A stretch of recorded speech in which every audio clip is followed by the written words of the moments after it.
Tugba daw sila kuan, pang pamahaw, almusal. Ayan, mga ka-friends, pang ano lang.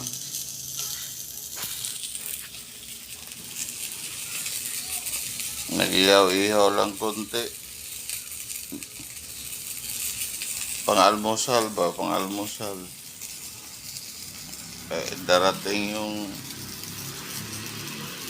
ano ko ngayon, bisita.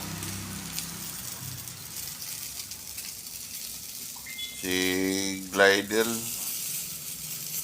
Ay, magmula pa sila ng Paranaque, antay-antayin lang namin kung mamaya pa siguro. Yan. Gusto daw nila mamingwit doon sa kabilang bahay. Bibisita sila dito. Hindi pa kasi nakapunta yung pinsan ko. Dumadaan lang sila pero di nila alam yung bahay ko. Ngayon pa lang sila nag-decide. Noon, na-cancel kasi dahil nga sa trabaho. Ngayon, tuloy-tuloy na daw sila ngayon dito. Makapunta. Kasi nandito ako. Tsaway pasyal din dahil New Year ngayon.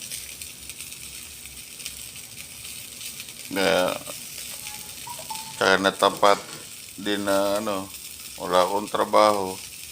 Bukas pa kasi na umaga yung trabaho ko kaya ayun.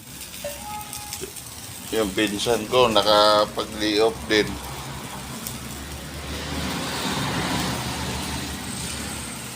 Din, si Glidel Tumanda. Isang doktora din yun dyan sa Paranaque. O pulang lupa yung bahay niya. Sa Cavite, may malaking bahay dyan sa Cavite. Tagano din yan, Bukidnon. Tumanda din yan. Isang doktora dyan sa Paranaque.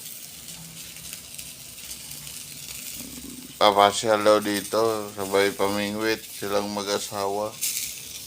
Siguro nakakotse, may mga kasama din siguro. Ano lang yan sa kanila, stroll.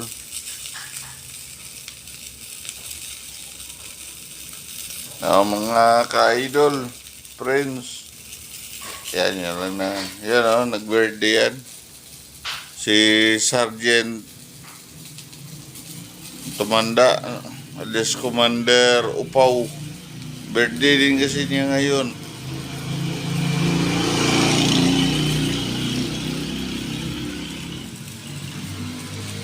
Kaya pang-almusal muna namin to.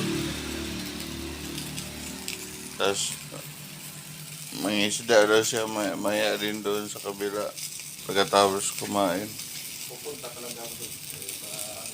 Nag-ano lang. Pero wala pang kasiguraduhan yung pinsan ko. Pero positive na baka makadaan sila. Kasi hindi lang naman antayin na lang namin kung anong mga kaganapan. Sige mga idol, dito na lang. Pagkatapos nito, kakain muna kami. Inayos ko yung video okay ko. Yung keypad niya ayaw gumagana. Dito na lang muna kami. Sige mga idol. Happy New Year na lang.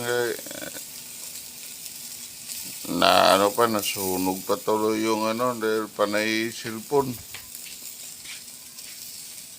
Kaya si Commander Upaw. Upaw diha. Musilong, tanuan mo.